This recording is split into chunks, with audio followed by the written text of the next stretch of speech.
आज हम पढ़ेंगे क्लास 7 हिंदी पाठ 7। पाठ का नाम है सिक्के की आत्मकथा। इस पाठ में धातु से बनने वाले सिक्कों की जानकारी और देश की राष्ट्रीय मुद्रा के बारे में परिचय कराया गया है। तो आइए हम इस लेसन को रीड करते हैं और समझते हैं। मैं सिक्का हूँ गोल गोल चमकदार, मेरा रूप सदियों से मनुष्य के मन को मोहित करता रहा है। वह मुझे पाकर आनंद से खिल उठता है। जेब में रहता हूँ तो जेब गर्म हो जाती है और मनुष्य प्रसन्न। जेब में नहीं रहता हूँ तो जेब खाली और मनुष्य उदास। तो इस लेसन में सिक्का अपने बारे में बता रहा है कि मैं क्या हूँ, एक सिक्का हूँ गोल गोल चमकदार, और मेरा मन सदियों से मनुष्य के मन को मोहित करता रहा है। और मुझे पाकर लोग क्या करते हैं, आनंद से खिल उठते हैं।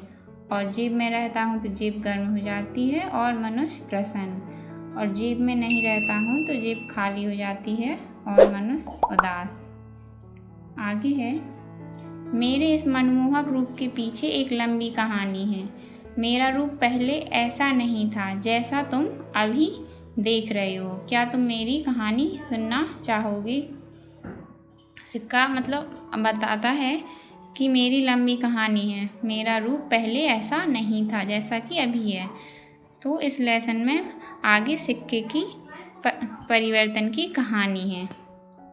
आगे है, मैं पहले इस रूप में नहीं था बल्कि धरती की सतह के अंदर अपने अयस्क रूप में आनंद के साथ रहता था। एक दिन ठक ठक करके किसी ने धरती के उस कोने को खोदा जहां हम रहते थे। हम कई लोगों की पदचापें सुनते रहे। पदचापें मतलब पैरों की आवाज़। कई मशीनों की गड़गड़ाहट भी वातावरण में गूंजने लगी। यहाँ तक कि धरती के सीने में एक भारी भरकम सुरंग खोदकर लोग मेरे घर की चार दीवारी तक उतर आए। उनके हाथों में कुछ यंत्र थे, उनके चेहरे पर अजीब सी नकाबें थीं। उनके सिर की गोल गोल टोपी पर एक तेज प्रकाश जल रहा था। वे हमारी ओर ललचाई हुई आँखों से देख रहे थे। वे मशीनों से हमारी दुनिया पर चोट करते रहे और हमारे चमकते हुए टुकड़ों को बटोरकर बाहर ले गए। तो सिक्का अपनी कहानी बताता है कि मैं पहले ऐसा नहीं था। पहले वो पृथ्वी के अंदर कैसा था, अयस्क के रूप में। लेकिन लोगों ने क्या किया, मशीनों को ले जाकर खुदाई की और खोदकर उसको बाहर निकाला। और जो लोग खुदाई करने गए वो किस प्रकार के थे, उनकी सिर पर गोल गोल टोपी थी और उस टोपी पर तेज प्रकाश मतलब रोशनी मतलब लाइट जल रही थी और ललचाई हुई आँखों से वह देख रहे थे, मतलब लालच के साथ। और वे मशीनों से हमारी दुनिया पर चोट करते रहे और हमारे चमकते हुए टुकड़ों को बटोरकर बाहर ले गए। मुझ में अनेक प्रकार की धातुएं और बहुत सी अशुद्धियां मिली हुई थीं। मुझे धधकती हुई भट्टी में डालकर शुद्ध किया गया और टकसाल पहुंचाया गया। फिर सिक्के का क्या हुआ, पृथ्वी से निकालने के बाद उसको भट्टी में डाला गया और शुद्ध करके कहाँ पहुंचाया गया, टकसाल पहुंचाया गया। टकसाल की चहल पहल देखकर मुझे नवीन वातावरण का अनुभव हुआ, किंतु जल्दी ही पता चला कि मेरी आगे की यात्रा भी बड़ी कष्टप्रद है। सिक्के की आगे की यात्रा कैसी थी, उसे क्या लगा, कष्टप्रद। एक दिन मुझे कड़ाह में डालकर पुनः भट्टी पर चढ़ा दिया गया। आग का ताप इतना बढ़ा कि मेरा शरीर पिघलने लगा। अत्यधिक पीड़ा के कारण मैं बेहोश हो गया। यहाँ पे सिक्का बताता है कि इसके बाद भी मुझे कड़ाह मतलब कि कड़ाही में डालकर पुनः भट्टी पे दोबारा से गर्म किया गया और ताप बढ़ने के साथ मेरा शरीर पिघलने लगा और इतनी पीड़ा हुई सिक्के को कि वो बेहोश हो गया। आगे सिक्का अपने बारे में बताता है कि जब मुझे होश आया तो मैंने अपने आप को अनेक टुकड़ों में बटा पाया। मेरे टुकड़े होने पर भी मेरा अस्तित्व वही था। वहाँ मेरे जैसे हजारों साथी मेरे साथ थे। जब सिक्के को होश आया तो क्या देखा उसने कि वो कई टुकड़ों में बट चुका है और उसके जैसे ही हजारों साथी भी हैं उसके। मेरी विश्वसनीयता और पहचान के लिए प्राचीन समय से ही राजाओं ने मेरे एक ओर अपने राज्य की मुद्रा तथा दूसरी ओर मूल्य अंकित कर ढाला। अब मैं सिक्का कहलाने लगा। सिक्के की पहचान के लिए प्राचीन समय से ही राजाओं ने क्या किया, एक ओर अपने राज्य की मुद्रा तथा दूसरी ओर मूल्य अंकित कर ढाला। और इसके बाद क्या कहलाने लगा, मैं सिक्का कहलाने लगा। अपने वैभव और सम्मान के लिए उन्होंने कभी सोने और कभी चांदी में मुझे ढाला तो कभी तांबे और अन्य धातुओं के मिश्रण से मुझे बनाया। यहाँ तक कि भारतीय इतिहास में उल्लिखित एक राजा ने तो अपनी पहचान चमड़े के रूप में मुझे चलाकर अर्जित की। यहाँ पे बताया गया है कि मतलब राजाओं ने क्या क्या किया, सिक्के को कई रूपों में बदला, चांदी, सोने, तांबे और यहाँ तक कि चमड़े के रूप में भी ढाला। आगे स्वतंत्रता के बाद मेरा एक नया रूप देखने में आया। प्रजातंत्र के परिवेश में मेरा मान और बढ़ा। मेरे एक ओर अशोक चिन्ह तथा दूसरी ओर मेरा मूल्य व जन्म वर्ष अंकित किया गया। स्वतंत्रता के बाद फिर से सिक्के में परिवर्तन आया और अभी यहाँ क्या हुआ, सिक्के के परिवेश में बदलाव आया और उसका मान बढ़ा, क्योंकि इसके एक ओर, सिक्के की एक ओर क्या था, अशोक चिन्ह तथा दूसरी ओर उसका मूल्य कि मतलब कौन सा सिक्का कितने रुपए का है वह अंकित किया गया और साथ ही जन्म वर्ष की कब सिक्के का निर्माण हुआ। मुझे इस बात का गौरव है कि मैं समाज के हर वर्ग के पास रहकर समाज में सबको समान सेवाएं दे रहा हूँ, इसीलिए सब लोग मेरा आदर करते हैं।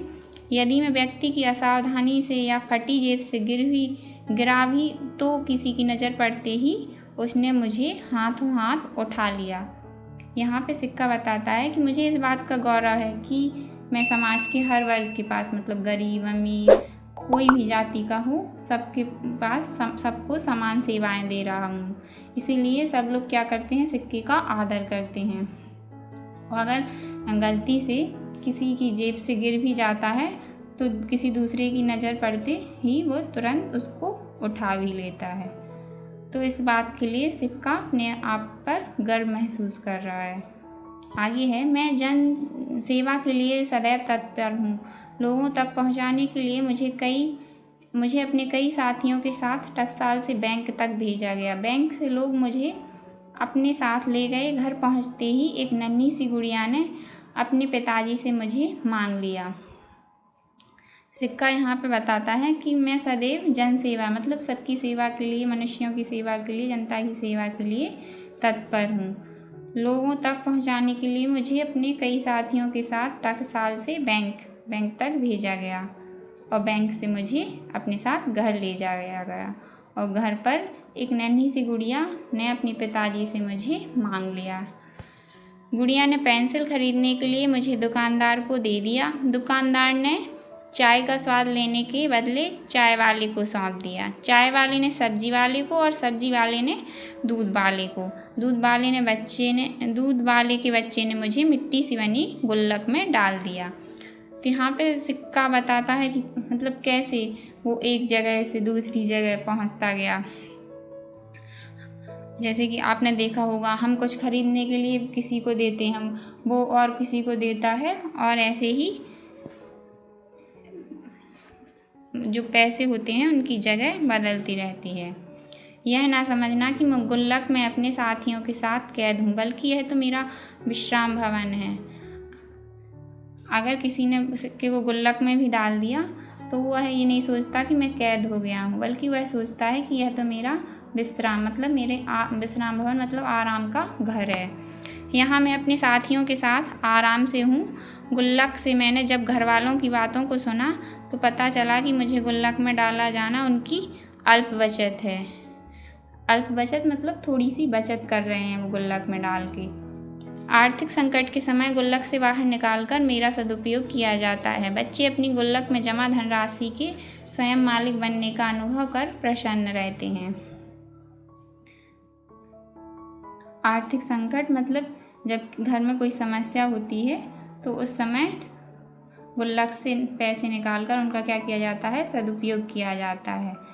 और बच्चे अपने पैसों को गुल्लक में जमा करके क्या सोचते हैं कि हम इन पैसों के मालिक हैं और हमेशा खुश रहते हैं। मैं पहले एक मनुष्य के पास बहुत दिनों तक रहता था। जनसंख्या वृद्धि के साथ साथ आवश्यकताएं भी बढ़ी हैं और मेरे चलन की गति भी बढ़ गई है। पहले क्या होता था कि जो सिक्का है, जो पैसे हैं, वो मनुष्य के पास, एक ही मनुष्य के पास कई दिनों तक रहते थे। लेकिन जनसंख्या वृद्धि के साथ साथ आवश्यकताएं बढ़ गई हैं, जिसके कारण कि चलन की गति भी तेज हो गई है। आर्थिक उन्नति के बाद मेरी यात्रा और विस्तृत हो गई। मेरी गति के साथ साथ मेरे नए साथियों की संख्या भी बढ़ी है। मेरी इस गति के कारण तथा टकसाल में नए साथियों के ना बनने से मेरी कमी कभी कभी समस्या बन जाती है। इस कमी को दूर करने के लिए कागज़ के नोट छापे जाते हैं। यहाँ पे सिक्का बताता है कि आर्थिक उन्नति के बाद मेरी यात्रा विस्तृत हो गई, मतलब बहुत बढ़ गई, और मेरी गति के साथ साथ मेरे साथियों की भी संख्या बढ़ी।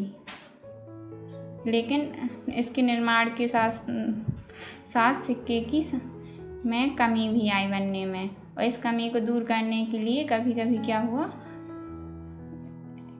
इस कमी को दूर करने के लिए फिर क्या हुआ, कागज़ के नोट छापे जाने लगे। किंतु कागज़ के नोट की तुलना में अधिक समय तक अपनी सेवाएं देता हूँ, इसलिए मेरा अस्तित्व अभी तक बना हुआ है। यहाँ पे सिक्का बताता है कि मैं कागज़ के नोट की तुलना में अधिक समय तक सेवाएं देता हूँ, इसलिए मेरा अस्तित्व, मेरी पहचान अभी तक है। मैं अजर अमर हूँ, मेरी यात्रा अनंत है। जब तक जीवन है मैं चला हूँ और चलता रहूँगा। सिक्का बताता है मैं अजर अमर हूँ और मेरी यात्रा अनंत है, मतलब कभी समाप्त ना होने वाली है। और जब तक जीवन है मैं चला हूँ और हमेशा चलता रहूँगा। तो यहाँ इस लेसन में क्या है, सिक्के की आत्मकथा, कि सिक्का अपने बारे में बताता है।